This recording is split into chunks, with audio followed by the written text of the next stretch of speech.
Il y a des mots que l'on croit anodins, que l'on dit presque machinalement, et pourtant ils ont le pouvoir de détruire une relation naissante, de briser la confiance que l'on essaye de construire. Imaginez-vous en train de parler à une femme que vous appréciez et qu'une seule phrase mal choisie change le cours de cette interaction pour toujours. Cela peut sembler trivial, mais comme le disait Épictète, ce qui trouble les hommes, ce ne sont pas les choses, mais les jugements qu'ils portent sur elles.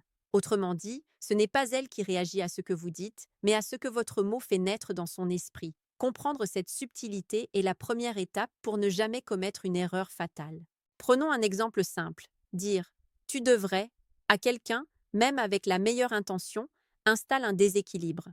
Vous imposez une directive, même subtilement, et cela déclenche souvent de la résistance. Marc Aurèle nous rappelle dans ses méditations que la véritable liberté est de rester maître de soi dans le tumulte des autres. Ici, la liberté dont il parle s'applique également à nos interactions. Si nous imposons nos mots plutôt que de proposer, nous perdons le contrôle de la perception que l'autre aura de nous. Une femme attentive ressent ce déséquilibre instantanément, et même si elle ne dit rien, une barrière invisible se crée. Il est fascinant de constater que certaines erreurs sont presque universelles. Beaucoup d'hommes croient qu'être direct et transparent consiste à dire exactement ce qu'ils pensent, sans filtre. Et pourtant, Sénèque nous met en garde. Parle peu, écoute beaucoup, et que chaque mot ait sa valeur. C'est exactement le cœur de notre sujet. Il ne s'agit pas de manipuler, mais de comprendre l'impact de nos mots, de choisir ceux qui élèvent la conversation au lieu de la freiner. Un mot mal placé peut semer le doute, éveiller une irritation ou pire, faire naître un jugement qui aurait pu être évité. À ce stade, vous pourriez vous demander « mais quels mots sont réellement dangereux ?» Avant de les énumérer, comprenons d'abord la logique stoïcienne derrière leur effet. Chaque mot est un vecteur d'intention et d'interprétation. Quand vous utilisez un mot qui minimise, qui critique subtilement ou qui présume de son état d'esprit, vous ne communiquez plus avec elle, vous imposez votre vision. Et l'esprit humain, surtout dans les relations humaines, réagit toujours à l'intention perçue plutôt qu'à la lettre exacte. C'est là qu'intervient la sagesse stoïcienne.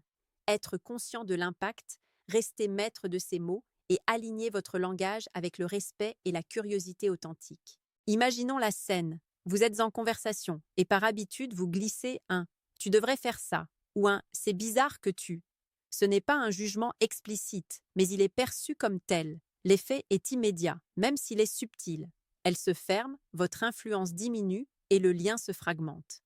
Dans ce contexte, la discipline stoïcienne de l'attention aux détails devient votre meilleur atout.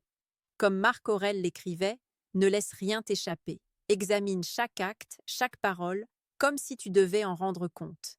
Ce principe, appliqué aux mots que nous choisissons face à une femme, devient une arme de respect et de maîtrise personnelle. Et voici une première leçon pratique. Avant de parler, demandez-vous si ce que vous allez dire contribue à élever la conversation, à créer un espace sûr et intéressant, ou si cela risque de déclencher une réaction défensive. L'habitude de l'examen intérieur, ce qu'Épictète appelait le travail de l'âme, transforme votre langage. Au lieu de lancer des phrases impulsives, vous choisissez la nuance, la subtilité et surtout le respect qui attire naturellement l'attention et l'admiration. Petit conseil supplémentaire, observez comment vous vous exprimez non seulement avec elle, mais dans votre quotidien. Les mots qui vous échappent avec des collègues, des amis ou même des inconnus révèlent vos automatismes. Les identifier, c'est déjà commencer à ne plus commettre ces erreurs fatales. Le stoïcisme nous enseigne que la maîtrise n'est pas de réprimer, mais de comprendre et de diriger consciemment ses actions.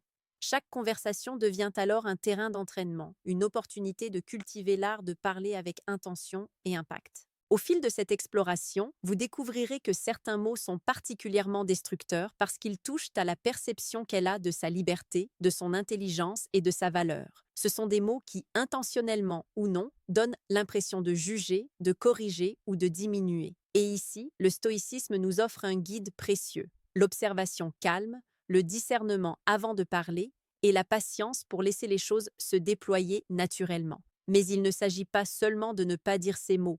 Il s'agit aussi de savoir quoi dire à la place.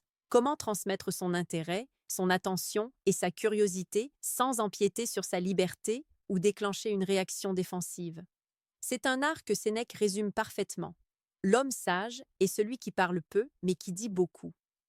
Apprendre à peser ses mots, à écouter profondément et à répondre avec précision transforme une simple conversation en connexion réelle, authentique et durable. Petite parenthèse, les amis, j'ai créé un manuel complet sur la séduction stoïque. Il t'apprend comment parler avec maîtrise pour créer une vraie attraction. Le lien est en première ligne de la description. On continue. Et avant de poursuivre, un petit rappel. Si tu veux que ce contenu continue à t'inspirer, abonne-toi à la chaîne. Les enseignements stoïciens que nous allons explorer ensemble ne sont pas des théories abstraites. Ce sont des outils concrets que tu peux appliquer dès aujourd'hui pour améliorer tes relations et ta communication. Lorsque l'on parle de mots interdits, il ne s'agit pas d'une liste figée ou d'interdictions arbitraires.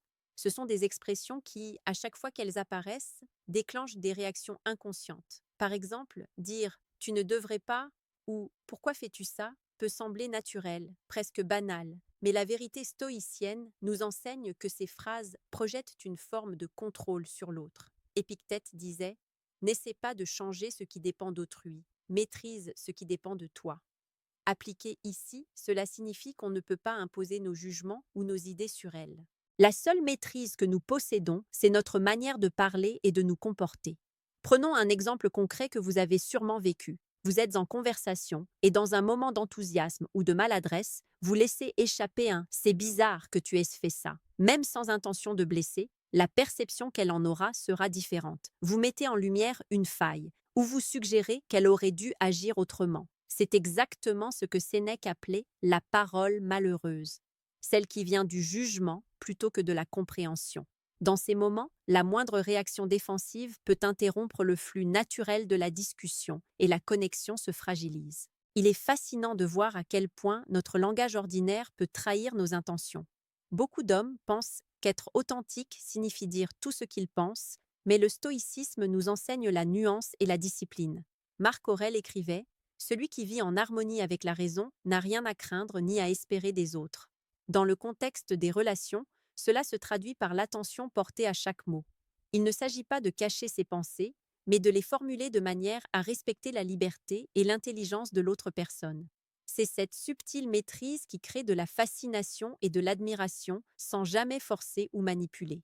Un autre mot qu'il faut éviter à tout prix est celui qui minimise ses émotions ou son expérience. Dire « tu exagères » ou « ce n'est pas si grave » peut sembler anodin, mais dans l'esprit stoïque, cela revient à imposer votre jugement sur sa perception.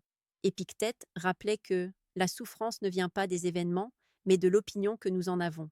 Si vous émettez un jugement qui contredit son expérience, vous créez une friction inutile.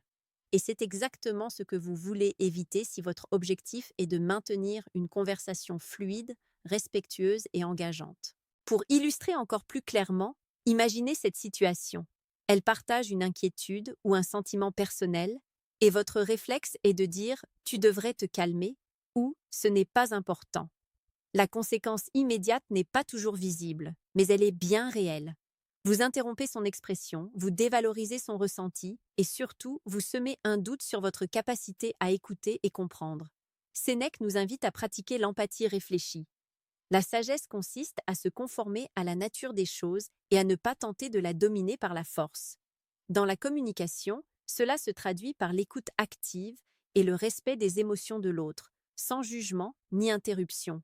Mais attention, ce n'est pas seulement ce que l'on dit, c'est aussi la manière de le dire. Le stoïcisme insiste sur la constance et la modération. Un mot peut être acceptable dans un contexte, mais toxique dans un autre si le ton ou l'attitude trahit impatience ou critique. C'est pourquoi chaque conversation devient un terrain d'entraînement pour l'âme. En cultivant l'attention à vos mots et à leur réception, vous développez une forme de présence qui attire naturellement, qui inspire confiance et qui évite les erreurs fatales que nous essayons de prévenir. À ce stade, il est utile de pratiquer un petit exercice stoïque. Avant de parler, demandez-vous quel effet votre phrase aura sur elle. Est-ce que cela nourrit le dialogue et la curiosité, ou est-ce que cela impose, juge ou restreint? Cette réflexion, bien que rapide, transforme radicalement votre manière de communiquer. Comme le disait Marc Aurèle, la perfection de l'âme consiste à se rendre maître de ses impressions et à choisir ses actions selon la raison. Vos mots deviennent alors des outils de maîtrise personnelle et non des impulsions incontrôlées. Et voici une autre leçon essentielle. Certains mots sont à éviter parce qu'ils révèlent une impatience ou une peur intérieure. Les phrases comme « tu devrais savoir ou pourquoi ne comprends-tu pas trahissent une frustration qui, même inconsciente, se perçoit immédiatement. Le stoïcisme nous enseigne à observer cette émotion avant de parler, à respirer, à réfléchir et à formuler une réponse qui ne crée pas de résistance. En adoptant cette discipline, vos interactions deviennent un exemple vivant de maîtrise de soi et de respect authentique. Enfin, rappelez-vous que ces principes ne servent pas seulement à éviter des erreurs. Ils construisent un style de communication puissant et attractif, qui fait que les autres se sentent entendus, respectés et intrigués. En choisissant vos mots avec soin, vous devenez non seulement un interlocuteur agréable, mais aussi quelqu'un qui inspire la confiance et l'admiration. Le stoïcisme appliqué aux relations humaines n'est pas un ensemble de règles rigides, mais un chemin vers une présence et une sagesse qui touchent profondément les autres. Maintenant que nous comprenons pourquoi certains mots sont destructeurs, il est essentiel de savoir comment les remplacer par des expressions qui élèvent la conversation et renforcent le lien. Le stoïcisme ne nous demande pas de parler comme un érudit, mais de parler avec intention et précision. Au lieu de dire « tu ne devrais pas », une alternative plus efficace serait d'exprimer votre curiosité ou votre perspective sans imposer votre jugement. Comment as-tu ressenti cela? Ou j'aimerais comprendre ton point de vue. Cette simple reformulation transforme une phrase potentiellement conflictuelle en un dialogue ouvert, respectueux et engageant. Imaginez un instant la différence entre ces deux approches. Dans la première, vous imposez une directive, elle se ferme ou se braque. Dans la seconde, vous manifestez une ouverture, un intérêt authentique pour son expérience. Épictète nous rappelle que ce n'est pas ce qui nous arrive, mais la manière dont nous réagissons qui détermine notre vie. Ici, la réaction ne concerne pas seulement vos émotions, mais aussi votre choix de mots. En adoptant cette perspective, vous devenez conscient du pouvoir que chaque mot a sur l'autre et sur la dynamique de votre interaction.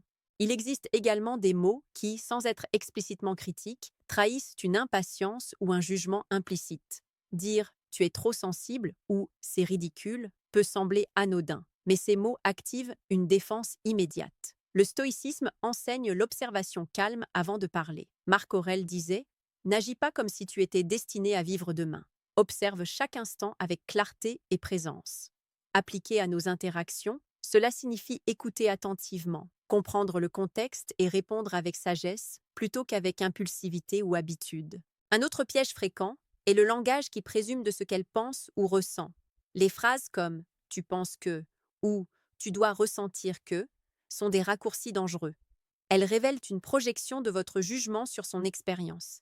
Sénèque nous encourage à rester lucide et objectif. L'esprit clair ne se laisse pas emporter par l'opinion des autres.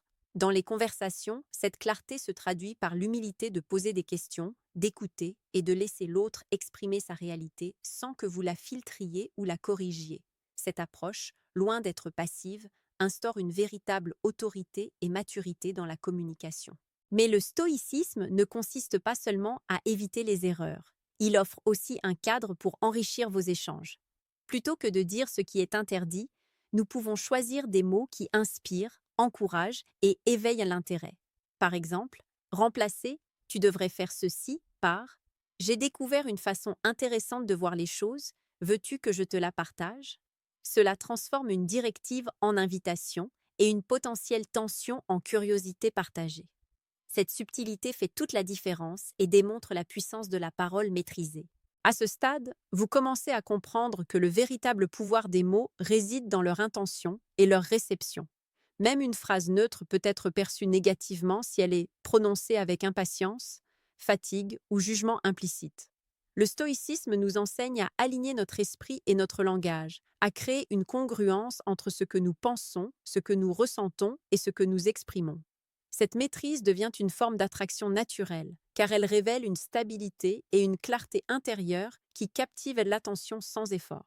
Un autre exemple pratique, au lieu de dire « tu as tort » ou « ce n'est pas comme ça que ça marche », demandez « peux-tu m'expliquer comment tu vois les choses » ou « j'aimerais comprendre ta perspective ».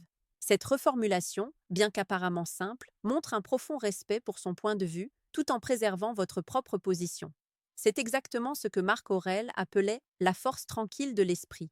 Influencer sans imposer, écouter sans céder à l'impulsion, répondre avec raison et non avec réaction.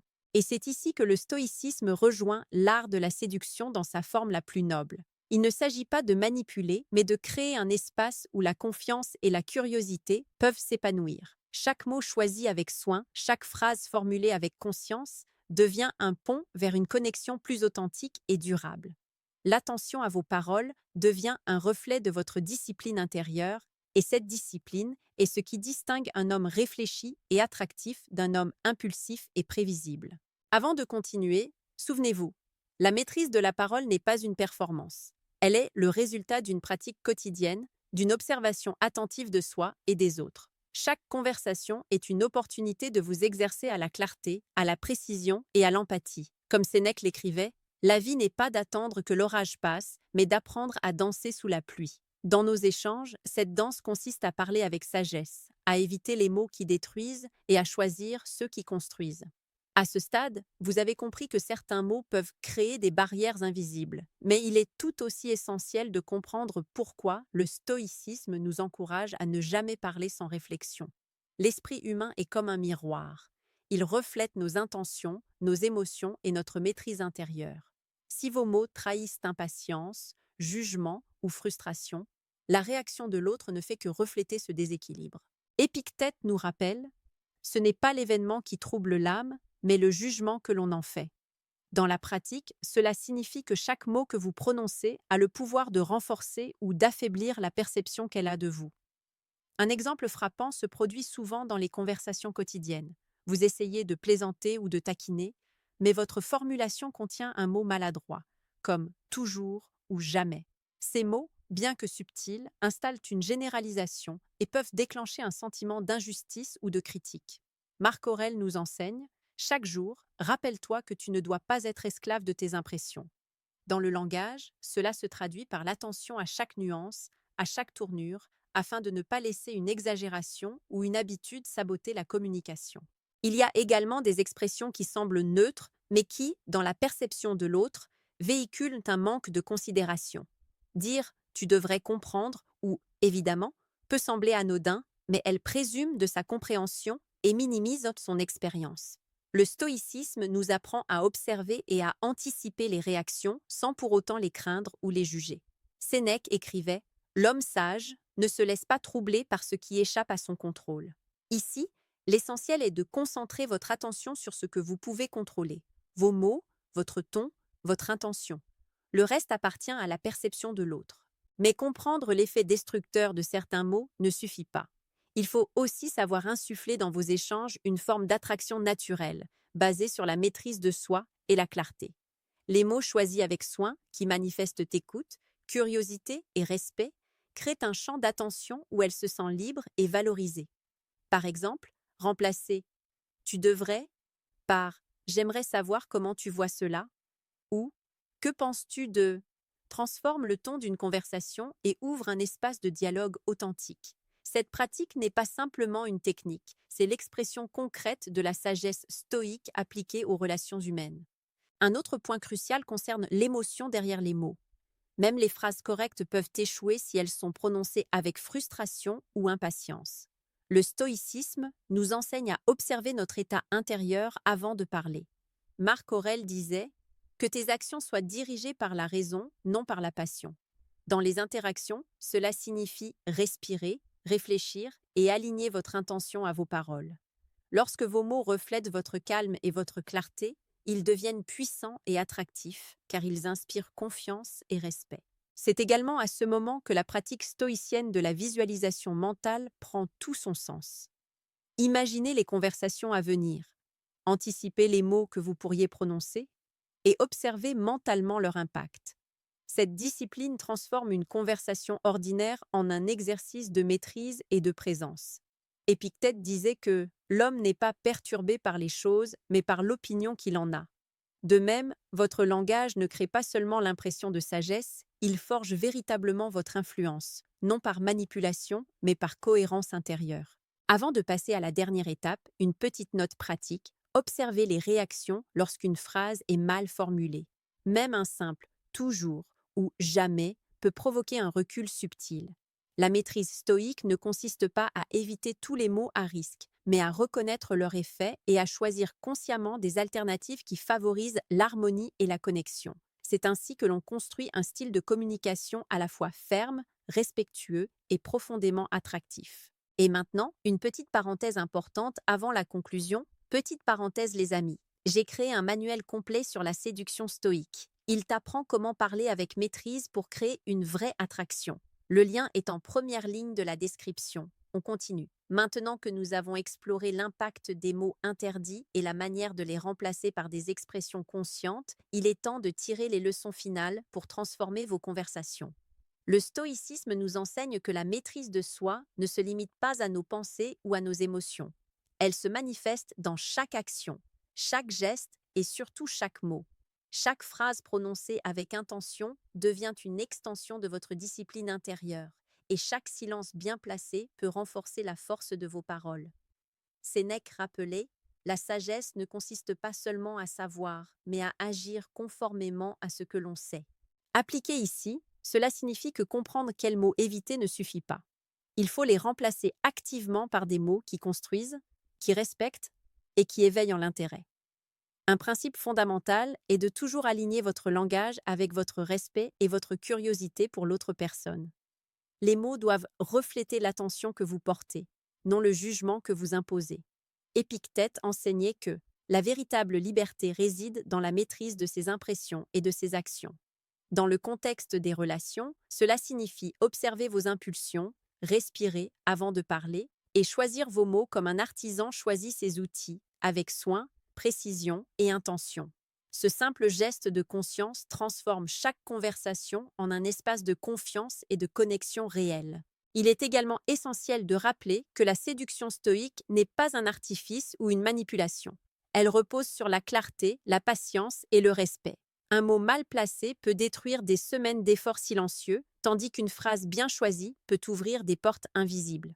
Marc Aurèle disait « Accepte ce qui t'arrive avec sérénité et fais le mieux possible avec ce qui est sous ton contrôle. » Les mots que vous choisissez font partie de ce qui est sous votre contrôle, et leur impact sur la qualité de vos relations est immédiat et durable. Pour mettre cela en pratique, voici un exemple simple mais puissant. Au lieu de dire « Tu ne devrais pas faire ça », dites « J'aimerais comprendre ton choix » ou « Peux-tu me raconter ce qui t'a amené à cette décision ?» Remarquez la différence. Vous ne jugez pas, vous écoutez.